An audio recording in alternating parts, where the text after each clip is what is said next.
Hello class. Welcome back बच्चों। तो प्यारे बच्चों, स्टार्ट करते हैं नया लेक्चर। बेटा, नए लेक्चर में चर्चा शुरू करने जा रहे हैं एक्सपोर्ट प्रोसीजर। ठीक है जी। बेटा, क्योंकि पहले वर्ड प्रोसीजर आ ही रहा है तो ये तो समझ ही रहे होंगे बेटा, सीक्वेंस में हेडिंग लर्न करनी होगी। सर, एक्सपोर्ट का प्रोसीजर है ये। ठीक है ना। जब भी किसी वर्ड के सामने प्रोसेस आ जाए या प्रोसीजर आ जाए तो बेटा क्रोनोलॉजिकल ऑर्डर में हेडिंग्स रहेंगी। हेडिंग्स इधर उधर नहीं कर सकते। ये कोई सोल प्रोप्राइटरशिप के एडवांटेज नहीं लिख रही कि जो जिस नंबर पे याद आई बस लिख दी। ठीक है ना जी। एक भी हेडिंग इधर उधर करी सब गलत हो जाएगा जी। पहली बात। दूसरी बात, बेटा एक्सपोर्ट प्रोसीजर में ना एक जगह पर एक स्टेप आएगा। उस स्टेप में सबसे पहले टेक केयर कर रहा हूं ताकि परेशानी ना बने। उस स्टेप का नाम है एलसी, लेटर ऑफ क्रेडिट। याद आई होगी पिछली बार ऐसी बात की क्या होता है लेटर ऑफ क्रेडिट। एक बार मैं फटाफट से बेटा पहले एलसी का मतलब समझा दूं और फिर आगे बढ़ जाते हैं।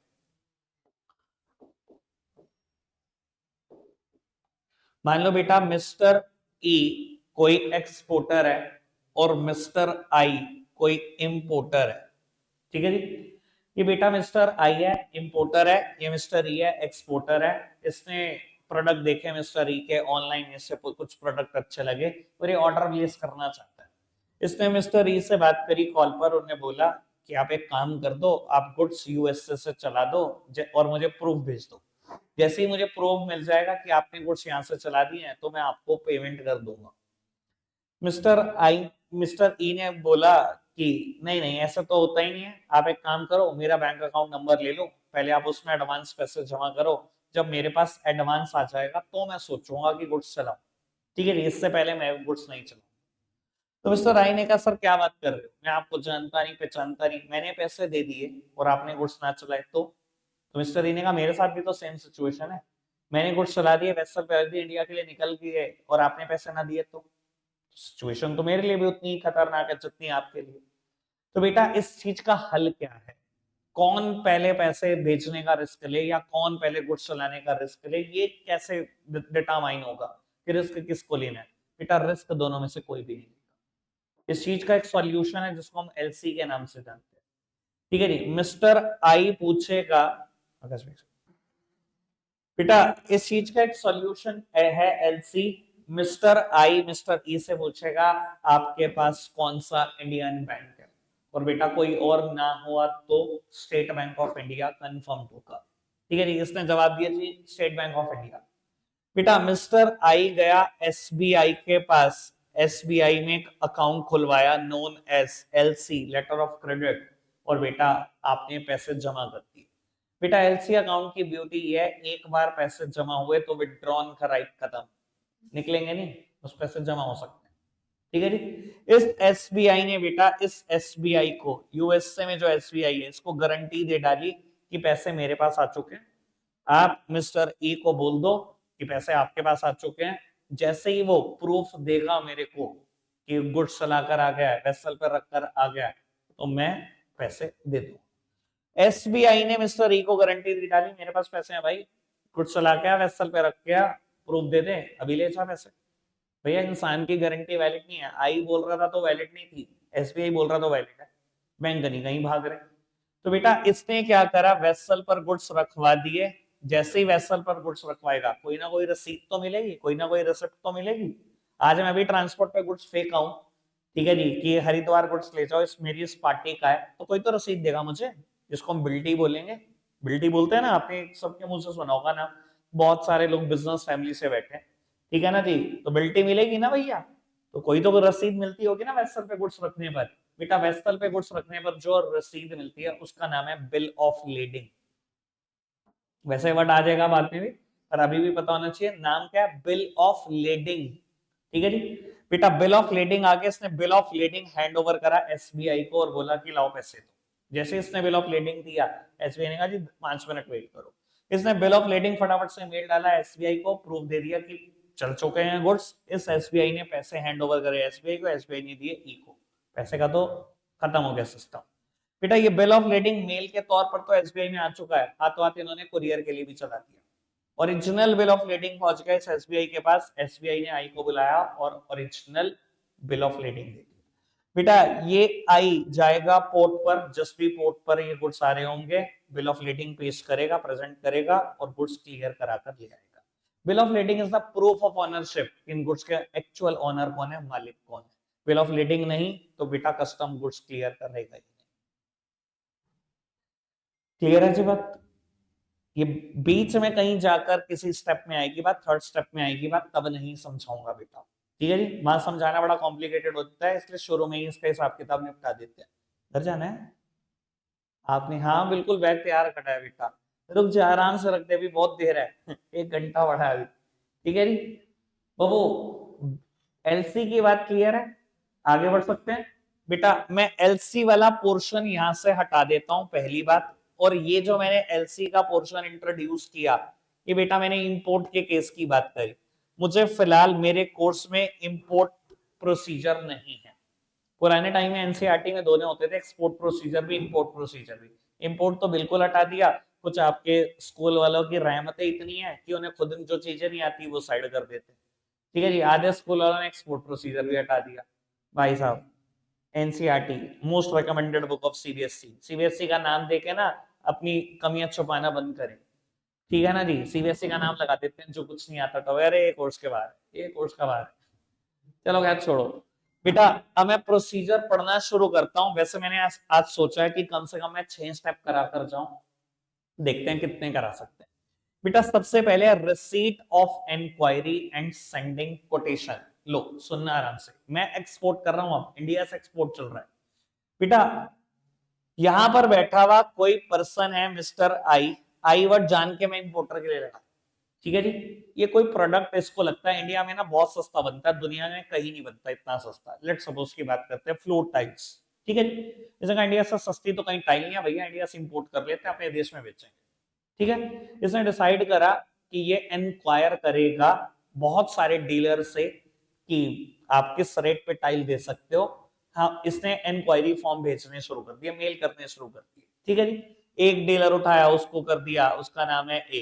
ठीक है जी, दूसरा डीलर उठाया उसको, तीसरा डीलर, चौथा डीलर, पांचवा डीलर, सबको मेल करनी शुरू कर दी।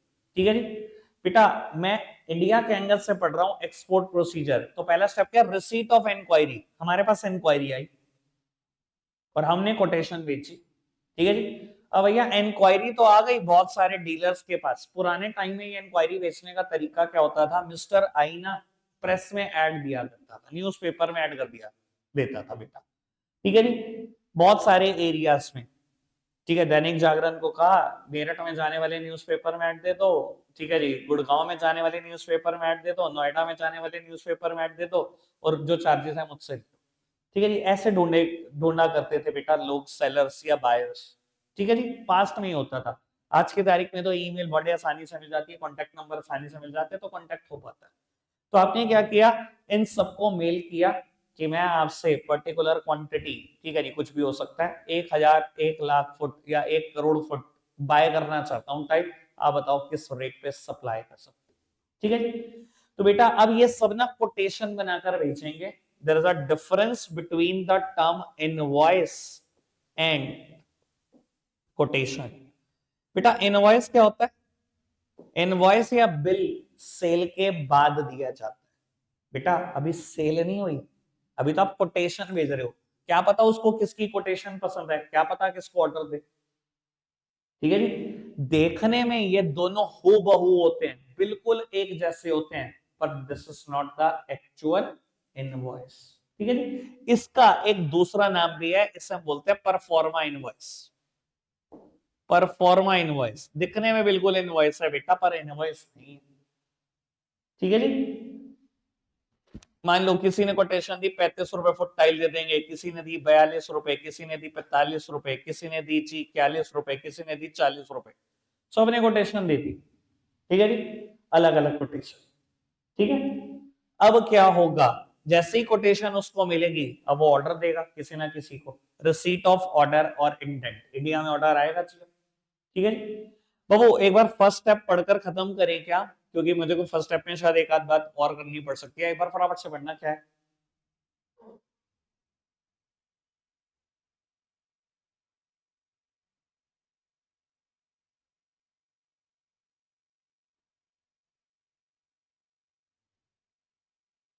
कोई दिक्कत कोई परेशानी तो?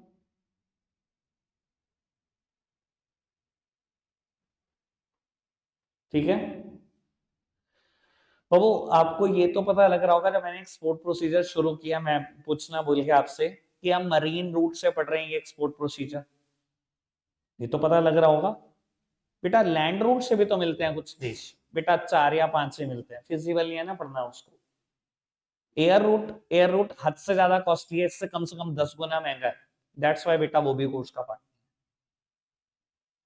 ठीक है, अब आगे बढ़ जाए। बेटा सेकंड हेडिंग है रिसीट ऑफ ऑर्डर और इंडेंट। अब बेटा ऑर्डर रिसीव होगा, मान लो कोटेशन तो सबसे सस्ती एक ही थी, लेकिन बेटा एक ही पर फॉर्मा इनवॉइस में कुछ ऐसी टर्म्स एंड कंडीशन थी जो इसको समझ नहीं आ रही थी।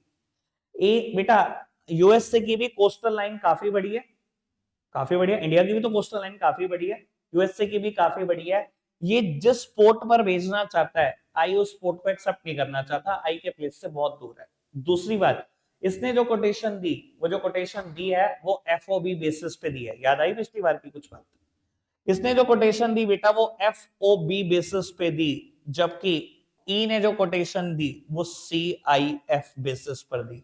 सर याद आई पिछली बार? पता नहीं आपको याद नहीं आती बेटा कोई भी काम की बात काम के टाइम पर तो, ठीक है ना जी, लेकिन ये है बहुत इंपॉर्टेंट बात। अब मैं आपको ये भी बता देता हूँ भैया, बहुत सारे टीचर तो इसको डिस्कस करने की हिम्मत ही नहीं करते क्योंकि पता भी नहीं होता, क्योंकि एनसीईआरटी में भी देख लो या प्राइवेट राइटर में भी वर्ड लिखा है बस terms and condition, terms and condition. मैं अगर नहीं बताऊंगा तो मुझे बड़ा गिल्टी फील होगा कि जो मैं बता सकता था, बच्चों को नॉलेज दे सकता था, वो नहीं दे पाया। चलो मैं बता देता हूँ बेटा। फ्री ऑन बोर्ड, एफओबी का मतलब होता है free on board. Free on board का मतलब क्या होता है बेटा? ए ने बोल दिया कि ये इंडिया का कस्टम गेट है, ये इंडिया का कस्टम गेट है। फ्री ऑन बोर्ड का मतलब होता है कि बस मैं कस्टम गेट पे गुड छोड़ दूंगा, इसके बाद की जिम्मेदारी सारी आपकी है। चाहे आप यूएसए से खुद आकर फॉर्मेलिटी पूरी करो, चाहे आप इंडिया में कोई एजेंट अपॉइंट करो, वो आपके गुड्स का इंश्योरेंस कराए, वो फ्रेट किराया भाड़ा दे ट्रांसपोर्ट का, ठीक है जी, सब कुछ आप देखोगे। मैं तो बस इंडिया के कस्टम गेट पे छोड़ दूंगा गुड्स। ये होता है एफओबी, ठीक है जी। दूसरी कंडीशन होती है बेटा सीआईएफ। सीआईएफ की फुल फॉर्म होती है cost plus insurance plus freight, cost insurance और फ्रेट, ठीक है जी। बेटा ई ने जो इसको कहा, ई ने इसको कहा कि कॉस्ट मेरी, इंश्योरेंस मेरा, फ्रेट मेरा, यानी कि प्रोडक्ट को यहां तक बनाने की कॉस्ट, कस्टम पोर्ट तक लाने की सारी कॉस्ट तो मेरी है ही है, रास्ते का इंश्योरेंस भी मैं करा के दूंगा, रास्ते का किराया भाड़ा भी मैं दूंगा, यानी कि मैं पहुंच गुड्स दूंगा यूएसए की पहुंच तक, मतलब आपकी पहुंच तक गुड्स दूंगा। मेरा जो 40 रुपए फुट रेट है वो आपके पहुंचने तक का रेट है, और ए का जो रेट है 35 रुपए, वो यहीं तक का रेट है भैया। आपको ही पता है इंपोर्टर को क्या ज्यादा अट्रैक्ट कर रहा होगा, पता ही है आपको। तो उसको सीआईएफ बेसिस समझ में आ रहा है, उसने ऑर्डर प्लेस कर दिया विद ई कि 1 करोड़ टाइल आप हमें दोगे, कितने महीनों में दोगे, तय हो गया, किस प्राइस पर दोगे, 40 रुपए तय हो गया, पोर्ट ऑफ डिलीवरी क्या होगा तय हो गया, टर्म्स एंड कंडीशन क्या होंगी सीआईएफ बेसिस एफओ बेसिस तय हो गया, सब कुछ तय हो गया जो हो सकता था, ठीक है जी। कोई दिक्कत कोई परेशानी? तो वो ये लिखा हुआ है रिसीट ऑफ ऑर्डर और इंडेंट में, एक बार फटाफट से पढ़ के खत्म करना।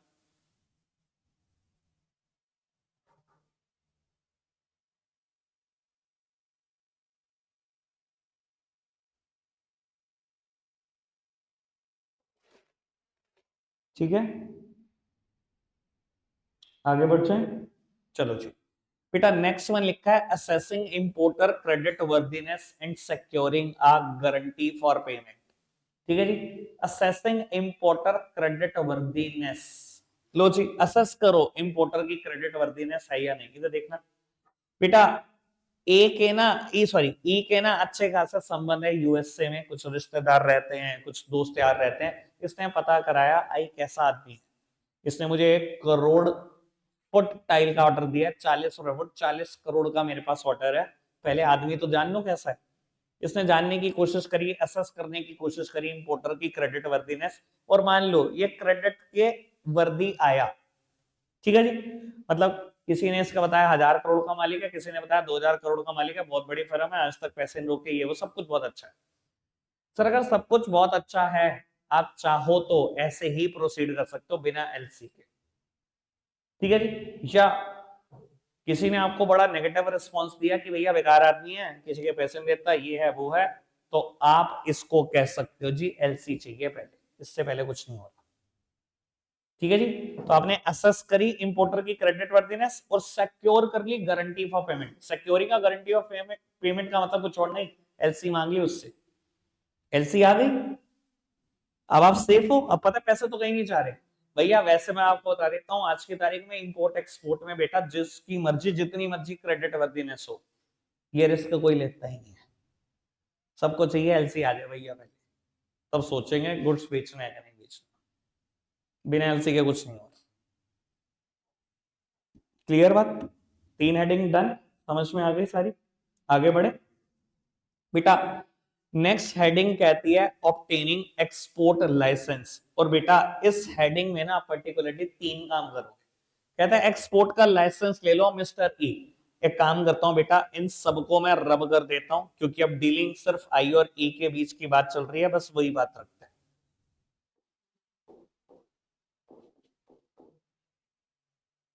ठीक है ना जी, मैंने बाकी सब कुछ रब कर दिया। कहता है ऑब्टेनिंग एक्सपोर्ट लाइसेंस, अब आप क्या करो गौरी जी, खुशी शामिल। कहता है मिस्टर ये अब आप एक्सपोर्ट लाइसेंस ले लो। बेटा एक्सपोर्ट लाइसेंस क्या होता है बेटा, इससे बोलते हैं आईसी ले लो, इंपोर्ट एक्सपोर्ट कोड ले लो। और इंपोर्ट एक्सपोर्ट कोड किससे मिलेगा बेटा, from DGFT. Import export code मिलेगा बेटा फ्रॉम डीजीएफटी। डीजीएफटी क्या है, डायरेक्टर जनरल फॉरेन ट्रेड, ठीक है जी। पानीपत बैठता है हमारे आसपास सबसे पास, ठीक है जी। आईसी कौन देता है बेटा, डीजीएफटी देता है, डायरेक्टर जनरल फॉरेन ट्रेड। उसके अलावा मिस्टर ई को एक और हिदायत दी जाती है इसी स्टेप में, आगरा भी भेज सकते हैं तेरे को, जरूरी थोड़ी है पानीपत भेजना, ठीक है जी बेटा। कहता है बैंक अकाउंट भी खुलवा लो ई आप किसी आरबीआई ऑथोराइज्ड बैंक में। बेटा इंडिया में जितने भी बैंक हैं सब आरबीआई ऑथोराइज्ड हैं, किसी में भी खाता खुलवा सकते हो। ये खाता खुलवाने के लिए क्यों कह रहे हैं बेटा, एलसी के पैसे नगद कभी नहीं मिलेंगे आपको, आपके बैंक अकाउंट में मिलेंगे, दैट्स वाई बोला जा रहा है कि आप खाता खोलो, ठीक है जी। कोई दिक्कत कोई परेशानी तो नहीं, आईसी ले लो फ्रॉम डीजीएफटी, बैंक अकाउंट खुलवा लो आरबीआई ऑथोराइज्ड बैंक में। तीसरा और सबसे इंपॉर्टेंट काम बेटा, ईसीजीसी के पास रजिस्टर हो जाओ।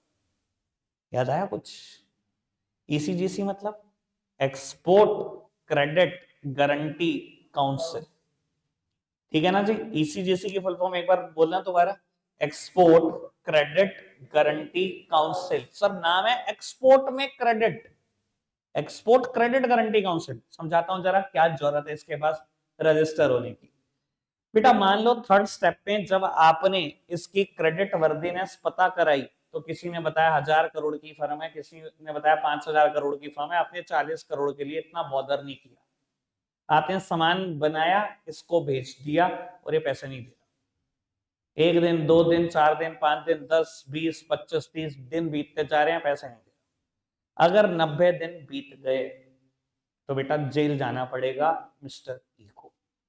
और ये कोई और नहीं बेटा, एक लॉ कहता है इंडिया में, और one of the most harsh act of India है ये। इसकी punishment one of the most harsh है। दो तीन लॉ ऐसे हैं जिनकी पनिशमेंट बहुत हार्श है इंडिया में, उसमें से एक है ये बेटा। इस एक्ट का नाम है फेमा 1999। फेमा मतलब फॉरेन एक्सचेंज मैनेजमेंट एक्ट 1999। ऐसा क्यों, अब आपको लगेगा यार बैड डेट वो हुआ, गलती उसकी, जेल कौन जा रहा है, मिस्टर ई साहब जा रहे हैं। पिछली बार मैंने आपको पूरी बात बता दी थी भैया, दोबारा बोल देता हूँ फटाफट से, क्विकली बोल देता हूँ। सीए वाली बात है ये भैया, अब ये पढ़ाने वाले टीचर की बात नहीं है, ठीक है जी। अब सुन लो जरा बात, क्यों जाना पड़ता है जेल। तो वो पास्ट में ना बहुत सारी प्रैक्टिसेस ऐसी हुई जिसकी वजह से गवर्नमेंट को इतना खतरनाक लॉ फ्रेम करना पड़ा।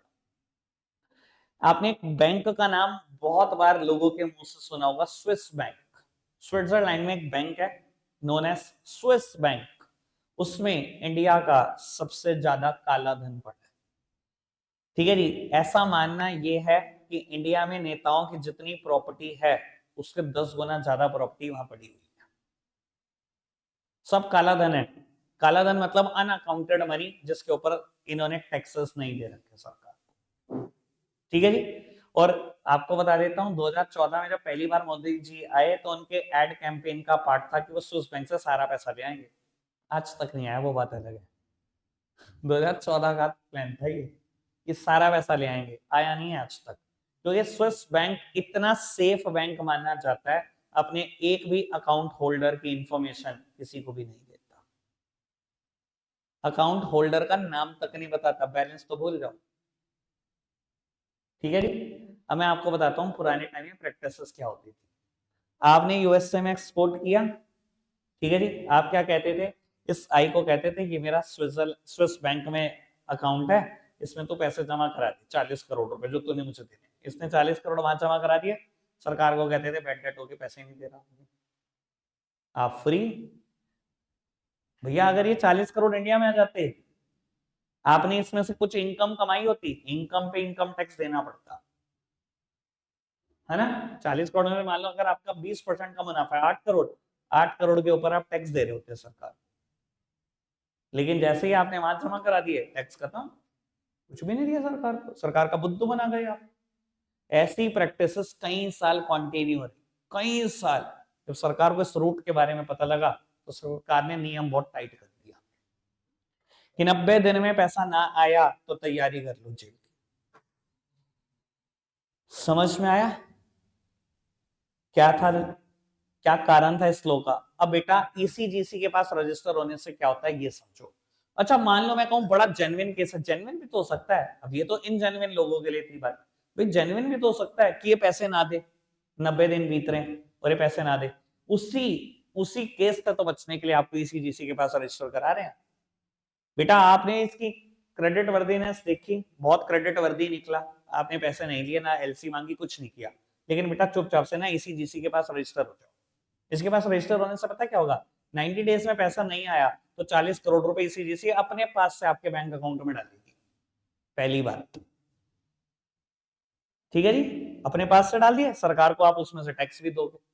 ठीक है जी, सरकार तो अब छेड़ेगी नहीं आपको। ईसीजीसी कुछ और नहीं, गवर्नमेंट का ये एक बोर्ड है, गवर्नमेंट की एक काउंसिल है, और ये क्या करेगी, पूरी कोशिश करेगी इसको फॉरेन में ट्रेस करने की, सरकारी हेल्प से, और इससे पैसा निकलवाने की। आप फ्री हो जाओगे, लेकिन उस केस में आप जेल नहीं जा पाओगे अगर ईसीजीसी के पास रजिस्टर हो गए। तो ये जरूरत है ईसीजीसी के पास रजिस्टर होने की। क्या मैं क्लियर हूं इस बात को लेकर, समझ में आता है क्या है ECGC, export credit guarantee council. ठीक है, एक काम करते हैं फटाफट से ना, ये तीनों बातें पढ़ते हैं ऑब्टेनिंग एक्सपोर्ट लाइसेंस की, फिर यहीं तक रखेंगे आज। एक मिनट जरा फटाफट से पढ़ते हैं ना।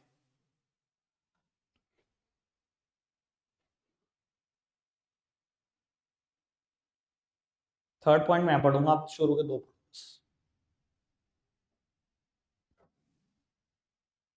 बेटा। थर्ड पॉइंट कहता है after this registration with an appropriate export promotion council in order to safeguard against the risk of non payment.